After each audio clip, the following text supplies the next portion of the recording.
ফিরে এলাম ছোট্ট একটি বিরতির পর। এখন আমাদের সাথে আছেন শহীদ আহমেদ এবং পলি রওশনারা। ওনাদের সাথে আমরা বাকি অনুষ্ঠানের আলোচনা করে নিব। ভাইয়া, প্রথমে আপনার কাছে জানতে চাই আপনাদের এই অনুষ্ঠানে নতুন কি কি আছে বা আপনাদের প্রস্তুতি কেমন? আর তো মাত্র 2 দিন বাকি। আসসালামু আলাইকুম সবাইকে, যে যেখান থেকে দেখছেন সবাইকে জানাচ্ছি শুভেচ্ছা। জি, আমাদের প্রস্তুতি খুব তোড়জোড়ে হচ্ছে এবং আনন্দ ঘন মুহূর্তগুলি যাচ্ছে, আমাদের প্রতিটি মুহূর্ত। সব ধরনের প্রস্তুতি আমাদের প্রায় শেষ। এখন শুধু আমাদের অপেক্ষার সময় 31 অক্টোবর।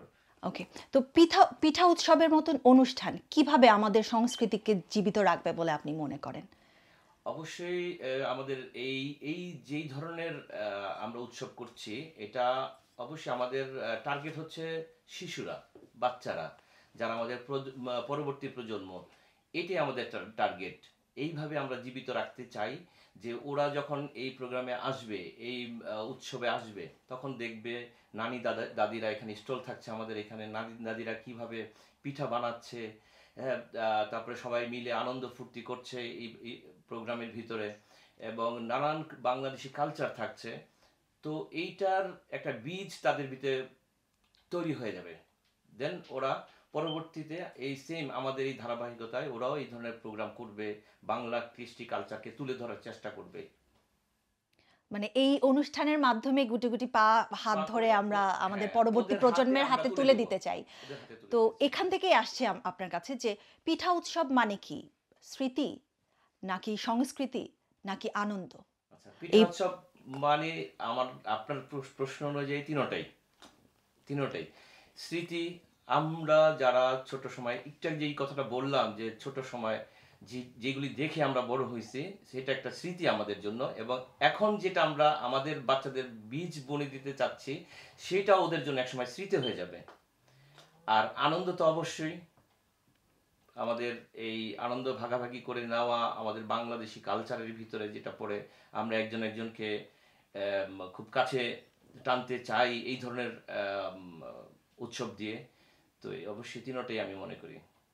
ধন্যবাদ ভাইয়া, আপনি খুব সুন্দর করে বললেন এবং আমরা আশা করছি এই হাত ধরেই আমাদের পরবর্তী প্রজন্ম আমাদের এই সংস্কৃতিকে বাঁচিয়ে রাখবে। এখন চলে যাব আমি পলি আপুর কাছে। আমি যতটুকু শুনেছি আপনি স্টলের দায়িত্বে আছেন। তো আমাদের ওখানে কি কি স্টল থাকবে এবং কারা আসছে, কি কি থাকছে, এই সম্পর্কে যদি একটু কিছু বলতেন। আসসালামু আলাইকুম, সবাইকে শুভেচ্ছা জানাচ্ছি। আর বিশেষ করে ধন্যবাদ জানাবো DB24 নিউজকে। আর আপনি যে প্রশ্নটা করছেন যে পিঠা স্টলে মানে কি ধরনের পিঠা স্টল থাকবে, জি, হ্যাঁ, এখানে আমাদের আসলে পিঠা স্টল মানে পিঠা উৎসব, যেটা এটা আমাদের একটা পিঠা উৎসব হতে যাচ্ছে। আর এইখানে সব ধরনের সব অঞ্চলের পিঠা থাকবে। যেমন এবার আমাদের মানে এমন না যে একই অঞ্চল থেকে আসবে, বিভিন্ন অঞ্চল থেকে বিভিন্ন ধরনের পিঠা স্টল থাকবে। এর মধ্যে যেমন সবাই অনেক পরিচিত নরসিংদীর যে নকশি পিঠাটা আছে, ওই পিঠাটা প্রতিটা স্টলে থাকবে, যেটা সত্যি তৈরি করতে অনেক টাইম লাগে। সত্যি বলতে এটা অনেক টাইম লাগে।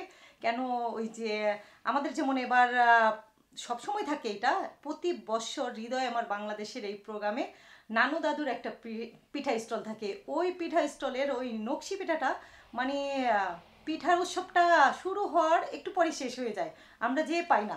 সত্যি কথা যেটা, এবার যে আগে আগে যেন আমরা নিতে পারি, মানে এটা আমার ইচ্ছা যে আমি ওইখানে যেয়ে যেন আগে ওই নানু দাদুর স্টল থেকে আমি ওই পিঠাটা আগে থেকে মানে আমি কিনে নিয়ে আমি রেখে দিতে পারি। তো আপনার কথার পরেই মনে হলো এবং আমার মাথাতেও আছে যে তাহলে আমাকেও আগে আসতে হবে ওই পিঠা খাওয়ার জন্য। এবং আমি বিশেষ করে আপনাকে বলতে চাচ্ছি, এটা কোনো কোয়েশ্চেন না, যে বাচ্চাদেরকে নিয়ে আসলে নানু দাদুদের সাথে ইন্ট্রোডিউস করানো, যে দেখো তারা করেছে, এখন আমরা করছি, এর পরবর্তী কাজ তোমাদের, এটা তোমরা করবে। তো স্টলের জন্য কি বিশেষ কোনো পরিকল্পনা বা আপনারা কি কোনো অ্যাওয়ার্ড দিচ্ছেন কিনা, বা মানে অন্য কোনো আপনাদের আকর্ষণ আছে কিনা স্টল নিয়ে? অবশ্যই আছে। এটা প্রতিবারই হয় যে যেমন আমাদের সব সময় প্রতি যে কয়েকবার আমরা এই হৃদয় আমার বাংলাদেশ থেকে পিঠা উৎসবটা করেছি, সব সময় ফার্স্ট সেকেন্ড থার্ড একটা প্রাইজ থাকে। কিন্তু ওইটা থাকে যেমন স্টল, কার কোন স্টলটা গুছানো, কার পিঠা স্বাদ হয়েছে ওই অনুযায়ী। কিন্তু এবার একটু ডিফারেন্স, একে তো মানে সবচেয়ে বড় পিঠাটা যে বানাবে এবং পিঠাটা অবশ্যই স্বাদ হতে হবে। আচ্ছা আচ্ছা। মানে এমন না যে অনেক বড় বানিয়ে আনবে স্বাদ হবে না তাকে আমরা মানে উইন করব না। যার পিঠা অনেক বড় হবে এবং স্বাদ টেস্ট থাকতে হবে তাদের আমরা প্রাইজ দিব। আর আমাদের এবার ফার্স্ট সেকেন্ড থার্ড আছে, প্লাস যার পিঠা বড় হবে তার জন্য একটা আছে। 4টা পুরস্কার আছে পিঠা স্টলের আচ্ছা, জন্য। তো পিঠা স্টলের পাশাপাশি কি আপনাদের অন্য কোনো স্টল আছে নাকি শুধু হ্যাঁ। পিঠা স্টল? আসলে কি এটা পিঠা উৎসব হলেও বাংলাদেশের মতো মানে এখন সব কালচাররা সবাই চায় যে আমাদের মানে পুরো মেলার মতো, যেটা কাপড় চোপড়ের স্টল আছে, জুয়েলারি স্টল আছে, তারপর ইনফরমেশন স্টল আছে, এমন না, তারপর একটা টয়েস স্টলও আছে। এখানে আসলে আমরা সবাই মানে যেমন বাচ্চারা এসেও বোরিং না হয় এর জন্য একটা টয়েস স্টল রাখছি। আর ক্লোথিং জুয়েলারি তো আছেই, আমাদের সব মিলে অনেক স্টল হয়ে গেছে। সো আপনাদের টোটাল তাহলে কয়টা স্টল হচ্ছে সবকিছু মিলিয়ে? আসলে হৃদয় আমার বাংলাদেশের পিঠা উৎসবে সব সময় স্টলটা একটু তাড়াতাড়ি হয়ে যায়। কেন আমরা কয়েক বছর করার পর এত সাড়া পেয়েছে এই পিঠা উৎসবটা। আমাদের আরেকটু কম দেওয়ার কথা ছিল, যদিও মেফেয়ার ভেন্যুতে এবার হচ্ছে, এর আগেরটা রয়্যাল রেজেন্সি ছিল। তো আমাদের বলছিল মানে আমরা ডিসিশন নিছি 30 স্টল করব, অলরেডি 35 হয়ে গেছে। মানে 5টা হয়ে গেছে, আমার উপায় ছিল না। মানে ওনারা অনেক বেশি জোর করছে, কেউ কেউ দেশের বাহিরে ছিল। মানে আমাদের 30টা হওয়ার পর এখন আবার হয়ে গেছে আমাদের স্টল। সো টোটাল 35টা স্টল থাকছে। স্টল হয়ে গেছে এখন আমাদের। সর্বশেষে আপনার কাছে আমি দর্শকদের উদ্দেশ্যে আপনি কি মেসেজ দিতে চাচ্ছেন? আমি সবাইকে বলবো, আপনারা যারা এই পিঠা উৎসবে আসার জন্য মানে প্রস্তুতি নিয়ে নিছেন তারা তো আসবেনই, আর যারা এখনো চিন্তা ভাবনা করেন নেই যে আমরা যাব কি যাব না, তারা সবাই চলে আসবেন ফ্যামিলি নিয়ে। এখানে একটা পারিবারিক একটা পিঠা উৎসব হবে। আর আমরা এখানে প্রায় 200 জন শাড়ি পাঞ্জাবি একই একই ড্রেসে আমরা সাজ মানে ওই সাজে সজ্জিত হব। আমরা সবাই প্রায় 200 জন একরকম ড্রেস পরে আসব। আপনারাও চাইলে আমাদের কাছ থেকে শাড়ি পাঞ্জাবি, যদিও প্রাইস শেষ, তারপরও হয়তো 4-5টা আছে, আপনারা যদি কেউ নিতে চান, একরকম সাজে আসতে চান, তাইলে আমাদের সাথে কন্ট্যাক্ট করতে পারেন। আর আপনারা তো সবাই জানেন হৃদয় আমার বাংলাদেশের পিঠা উৎসব পুরোপুরি এন্ট্রি ফ্রি। এখানে সবাই আমন্ত্রিত, সবাই আসতে পারবেন। এমন না যে টিকিট নিয়ে আসতে হবে, লাইন ধরতে হবে, একদম এন্ট্রি ফ্রি। সবাই চলে আসবেন, বন্ধু বান্ধব আত্মীয় স্বজন, নানি দাদি বাবা মা সবাইকে নিয়ে চলে আসবেন। ধন্যবাদ। সবশেষে ভাইয়ার কাছে আসছি যে ভাইয়া আপনি দর্শকদের উদ্দেশ্যে কিছু বলবেন এবং এই অনুষ্ঠানটি কখন কোথায় হচ্ছে এটি একটু জানিয়ে দেবেন। আমি দর্শকদের উদ্দেশ্যে একটি কথাই বলবো যে আপনারা যারা ছোট ছোট বাচ্চা আছে আপনাদের সাথে ওদেরকে নিয়ে আমাদের প্রোগ্রামে চলে আসবেন, আমাদের ইভেন্টে চলে আসবেন 31শে অক্টোবর মেফেয়ার ভেন্যুতে।